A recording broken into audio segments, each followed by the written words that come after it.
Okay,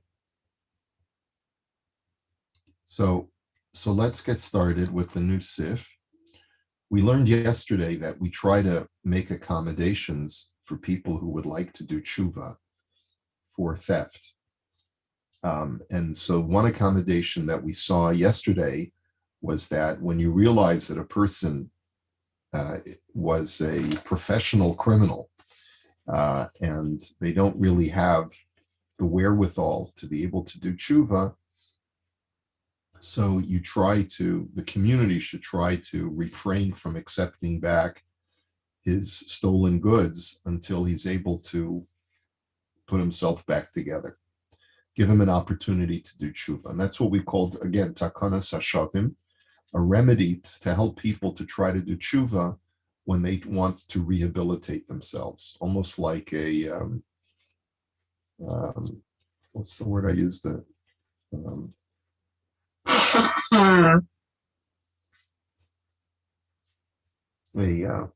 I forgot the word I use now, but anyway, like a program to help forgive sinners. Okay, but at the same time, the criminal will not be yotze his heavenly obligations until he makes full restitution to everyone he stole from. It's not always possible for him to make full, make things fully right in the world until he gets full mechila from everybody. But sometimes if he was a professional criminal for many years, it's not going to be possible. Okay, now let's go up to Sivches. V'imit bayesh. Let's say a person is embarrassed, lahachzirlo, to directly give back the things that he knows that he stole from the other guy. But he wants to make restitution, but he can't bring himself to face the guy directly. So, yachol lahavliya lo damim elu b'cheshbon kishenose v'nosein imo. Then here's one option. You can throw in a little bit of extra money when you are dealing with him in regular business. So let's say you regularly make purchases from this fellow. The next time you send him cash, you throw in a little bit of extra money, and that will make and that makes the restitution. You can do it over installments or all in one shot. And without even telling him that you're doing that, that's an acceptable form of making restitution if you're embarrassed to do it directly. V'im eno, and then we go to the next page. V'im eno nose v'nosein imo, yitain leish acher shehu nose v'nosein imo, sheyavliya lo b'cheshbon. And let's say you don't do business with the guy. You can ask someone who does do business with him, give him the cash, and say, do me a favor and put this in with the other money that you send the fellow. Oh, yashlich hamaos letoch kiso sheyesh bo maos. Another option that you can do is you can put it in a person's pocket or money bag where there already is money. And the reason why that's acceptable is sha'adam asui lemashmesh bikiso b'chol sha'a, because a person generally counts his money regularly. I don't even know if that's true anymore, but at least it's true in the eyes of Chazal, that people regularly sort of have an inventory in their pockets as far as what they have. V'hareimana hamaos shehechzer lo bichlal maosav uminyan shalomidas poter. He says, because invariably we assume that the fellow will have counted that he has extra money in his pocket. He will detect that there is extra money that he's acquired, and uminyan shalomidas poter, that a counting without his knowledge will exempt the ganaf from his obligation. And as the Imrei Yaakov says, what that means is Pirish Afshalo Yadu Habolim Bishash Shechziru Sharilahudio, even though the owner was not aware of it at the time when the money was returned, Mikol Makom Hoelumana Esmaosa Verashi Ishlo Yitaron Bahem He will, but nonetheless, he sees that he has a surplus of money in his pocket. He will realize that whatever was stolen from him has been returned. And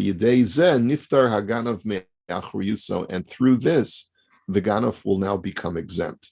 So the requirement is that the owner become aware that more money has been added to his stash of money that's in his pocket. Aval, but im hechzer lo likis she'ein bo klum lo yatsa. But that's only if you put it into a guy's pocket.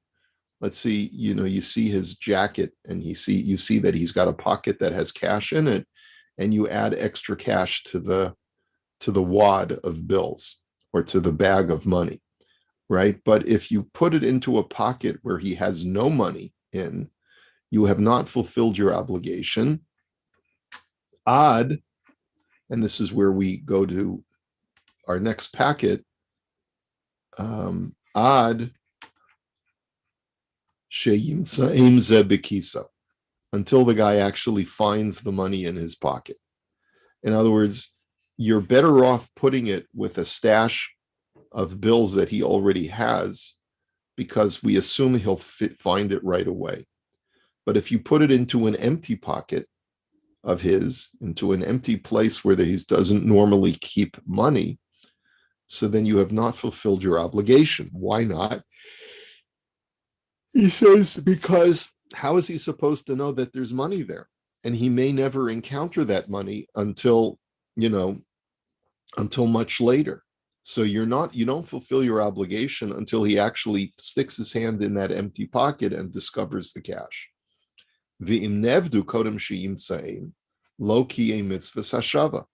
And therefore, for example, if the money gets lost because you put it into a jacket pocket that you found of his, in a jacket that was laying over a chair, and then he puts on the jacket not realizing there's money in the pocket, and it falls out of the pocket, you have not fulfilled the mitzvah of returning the stolen item.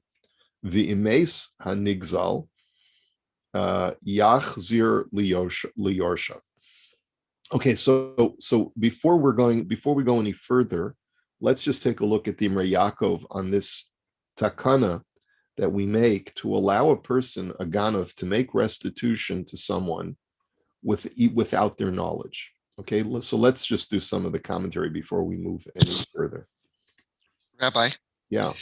Does the person who is robbed, does he have to realize that he was robbed? That's I think part and parcel of this question that we're going to get to. So right, I thought that's what you're leading to. I just want to be sure, though. Yeah. So let's see if we can clarify what's going on over here. Thank you. So in the Imrei Yaakov in Ches, again, he's embarrassed to return the stolen goods, so he can put it together with additional money that he's paying him for, let's say, a purchase. Lahavlialo, the lokeach mimenu mekach, ucheshenosen lo damim. So he's just explaining what's going on. When you give the guy money, mosif aleha mos hagzelo mavlia becheshbon, you just add extra money. So normally that purchase is $10. You throw in an extra $5, you give him 15, and that makes restitution of $5. And letoch kiso sheyesh bo maos, you put it in a pocket of his that already has cash in it. V'nechlaku haposkim im gam bistamahu niftar. He says the poskim disagree whether if you don't do anything but you just do this action, you become pater. And what does this mean? Diyesh omrim sha'afilu im hachziru lakish sheyesh bo maos lo niftar ad sheyeda kama maos hayabo kvar dinimsa k'sheyir mashmesh ba yeda shuchzer lo hageneva. Some poskim say that it's necessary for him to know that he acquired a surplus of cash, meaning that if he doesn't recognize that he has more cash in his pocket than he thought that he had, then you're not yotze, even if you put it in his pocket, Because let's say a guy wasn't careful to count his money, and he doesn't really know. He's got a wad of bills and he doesn't really know. So then, according to this first opinion, you're not yotze. V'yesh omrim da afilu bistama amrinan da adam yodea kama mos yesh lo, kevin derogyo lamash mishpat tamid. And the second opinion says no. All people know how much money they have on their person or in a stash, and therefore you can assume that even if you don't know anything about the guy, whether he counted his money or didn't count his money, whether he recognized that he got more money or not, you can assume that by putting extra coins or extra bills in his pocket, he will eventually recognize that whatever may have been stolen from him in the past, he's recouped. Aval im vaday lo yada kama mos hayu lo, v'lo hirgish b'shinoi l'kulei alma lo niftar, v'hu ba'achrayuso im nignav.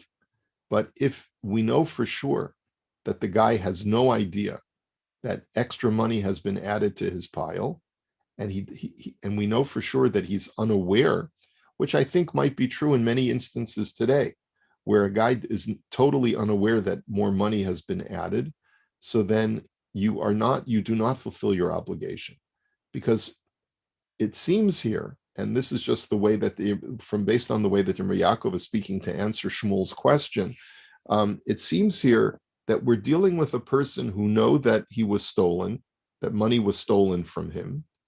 Let's say, for example, he has a kitty, like a stash of money, and he knows that someone, or a cash register, and he knows that someone stole money from the register, from the kitty, and he doesn't say, he just says, hey, somebody stole this, and I expect whoever stole it to return it. And so that's the kind of situation where it seems like we're talking about.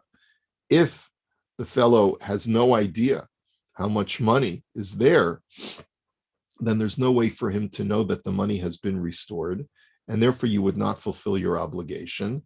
And therefore, if the money were to be stolen or lost, then you, the Ganef, would certainly not have fulfilled your obligation. So this is this is the let's see, just looking at the Likutim. No, so there's no Likutim. Okay, so it seems like we're dealing with that kind of limited situation where the victim knows that he was robbed, and he has an expectation or a desire for the money to be returned, doesn't know who stole from him. The Ganef is too embarrassed to make restitution.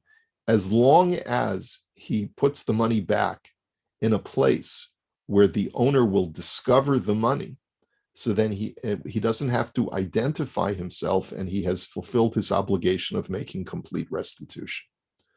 Uminyan shalomi. Okay, so we read the second piece, that since we know that the guy has counted his money, or we can assume that he counted his money, he recognizes that the money has been restored.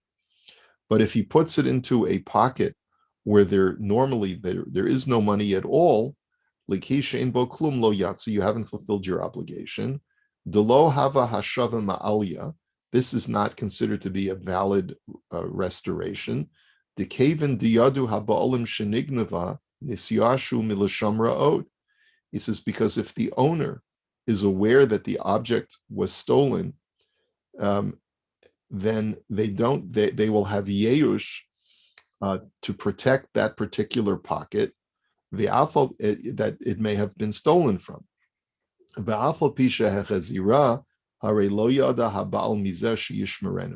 And even if you put it back to the same place where you took it from, but if the owner is not aware that you've returned the money, he's not going to watch over that pocket to make sure that it's well protected.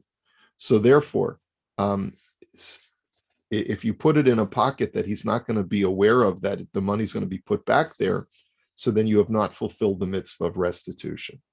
So until he actually finds it in his pocket. And this is bingo Shmuel, this is exactly what he says over here. Everything that we've said up until now is where the victim is aware that he was robbed. Okay, when he knows that he was robbed, all of the aforementioned applies.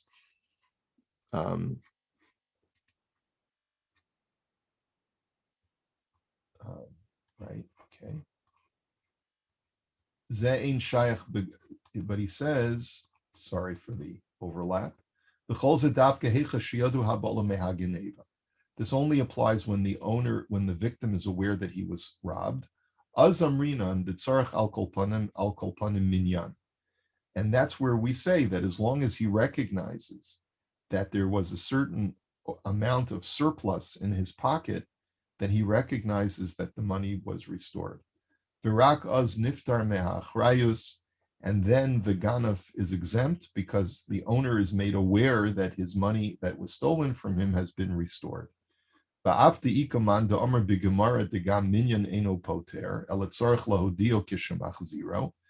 even though there is an opinion in the Gemara in Bava Kama that just the fact that the victim is aware that his money has been returned, that is not enough of a notification, but that it's necessary for the Ganav to notify the fellow that he's returning it. And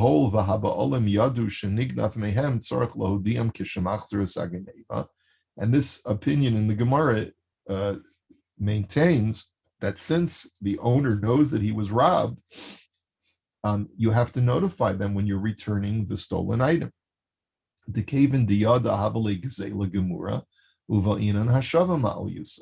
Because since they know that they were robbed, then you have to return it in a way where they are fully aware that it has been returned to them. So that's one opinion. But mikol makom ladina kaimalan she'ein tzarich lahudio uminyan poter. But that's not how we paskin. We paskin, as the Rav Shulchan Aruch says, that as long as you have given full notice that the victim is made aware that there is a surplus of money in his pocket, he recognizes the amount of the surplus, and this will make him sort of connect the dots and make him aware that whoever stole from him returned the money, then you have fulfilled your obligation. So going back to Shmuel's point, but let's say the victim is completely unaware that they were robbed in the first place. So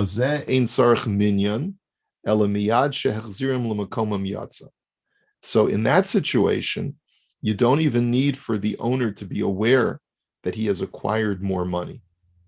What rather do you need? All you need is to return the money to the place where it was taken. Even though the owner has not counted.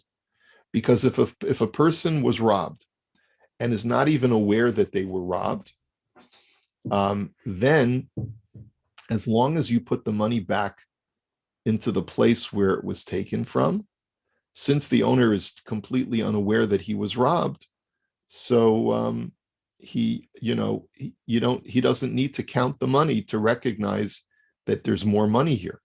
You just have to put it back into the place where you stole it from. And as long as it's a protected area, so then you have fulfilled your obligation. So that's what the Shulchan Aruch writes in Siman Shin Nun Hey. So let's summarize, because it's a little bit confusing. This halacha that we've just seen is where the victim knows that he was robbed. He knows that there's less money in the kitty than there should be, and so he assumes that somebody took the money. He may have yeush, that the money was taken, the money was stolen, and so therefore when you make restitution, you need to make sure that you put it in a place where there already is money and it's a protected area, that a person's going to figure out that the money was restored pretty quickly. Because since people count their stash of money regularly, and he'll discover that money was added to this pile of cash, so then that's enough. As long as he discovers that the deficit that was accrued through the theft has now been restored, you have fulfilled your obligation, And even though you never identify yourself to the victim, you have fulfilled the mitzvah of hashavas gezela, of returning the stolen item. Now, that's all in a case where the victim knows that he was robbed. When the victim does not know, is not aware that he was robbed, so then the halacha is that since he has no way of even realizing that he was robbed, all you have to do is return the item to where it was stolen from, where, let's say, it's cash. So we assume that the place where you stole it from, the cash register or whatever it is normally locked or guarded anyway. So as long as you put it back to that place, you have fulfilled your mitzvah, even though the owner actually never becomes aware that there was money missing and now the money has been restored. Okay, questions or comments? A couple, Rabbi, if I might. Hi, Paul. Hi, Rabbi. Good morning. So in that last case, it almost seems more stringent that he has to put it back in the place from which he took it when the person isn't aware it was taken, as opposed to just slipping it in the pocket, which may be more difficult. I mean, instead of, just finding a pocket to put it in, he has to actually go back to the cash register or go back to the piggy bank or something. So that actually seems like it's more strict on him. I suppose in that respect it is more strict, but the leniency is that the fellow does not have to be made aware that the money has been put back. As long as you put it back to the place where you took it from, so you've made everything right, you have fulfilled your obligation. Right.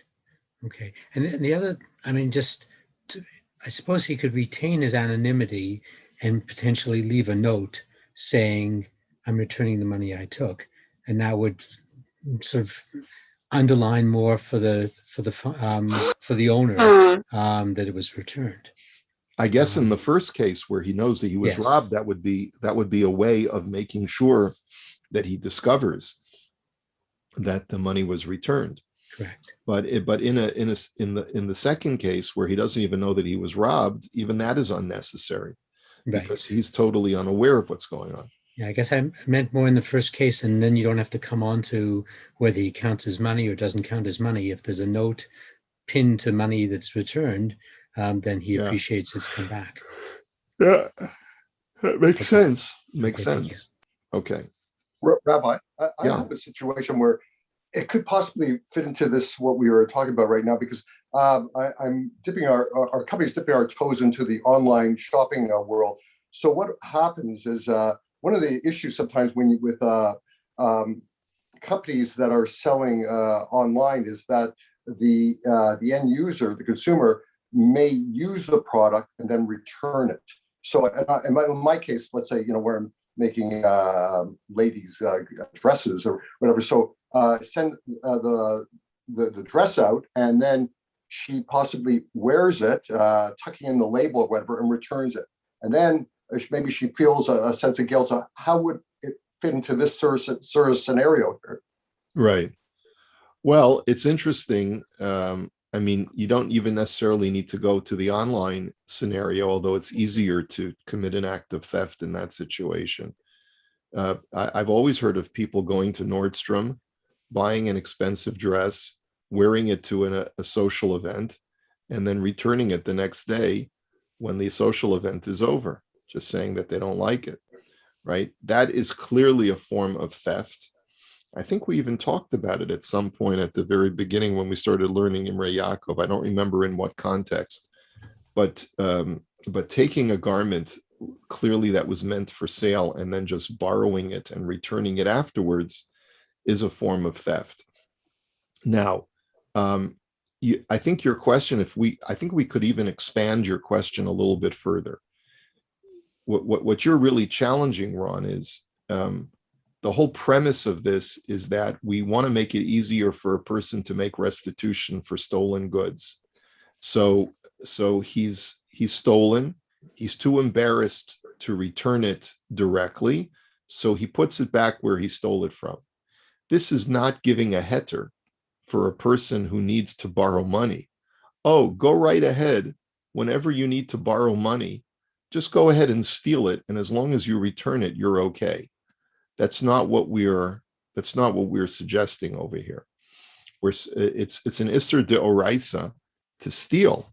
And even if you stole, you still have to do tshuva for the Isser de Oraisa, the biblical prohibition of stealing, even if you steal with the intention of returning it. So if a woman orders a dress online with the intention of returning it after her event is over, because she just wants to be able to wear it for a day, she has committed an Isser de Oraisa of stealing. Can she make restitution? Yes. Will she be absolved in heaven? No, right? Because she did this with the intention of, person who intends to steal and make restitution afterwards is still a ganav, right? It's like a person who says, I'll sin and then I'll do tshuva, right? So the Gemara says that person is not given an opportunity to do tshuva, that something will happen that will prevent the person to do tshuva. But even if a person does do tshuva, right, by making restitution, the stain on their record in heaven is still there. And when it comes to, let's say, garments, for example, in your industry,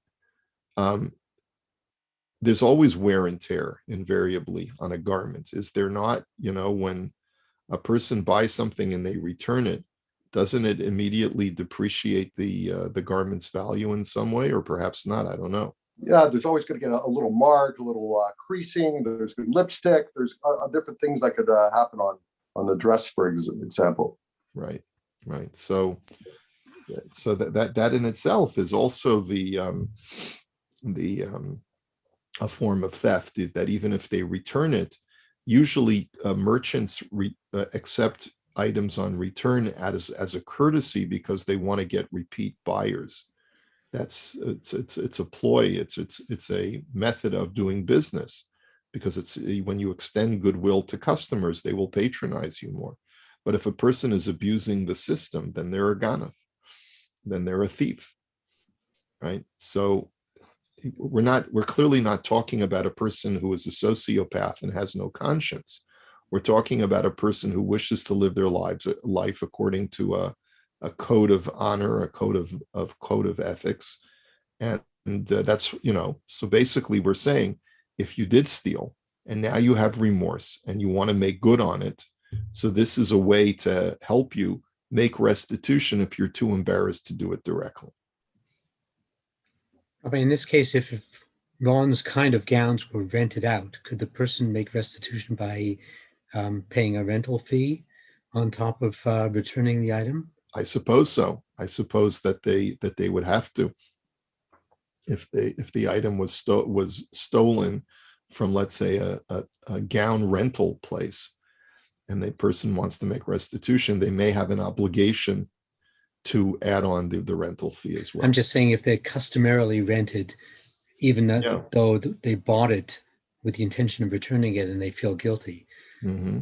It's like possible. If you buy a tuxedo and return it, then maybe the way to fully restitute is to pay the rental fee for the tuxedo would have been. Perhaps. Okay. Something to think about. We're going to stop it here, and then we'll continue Mirz Hashem tomorrow. Take care, everybody.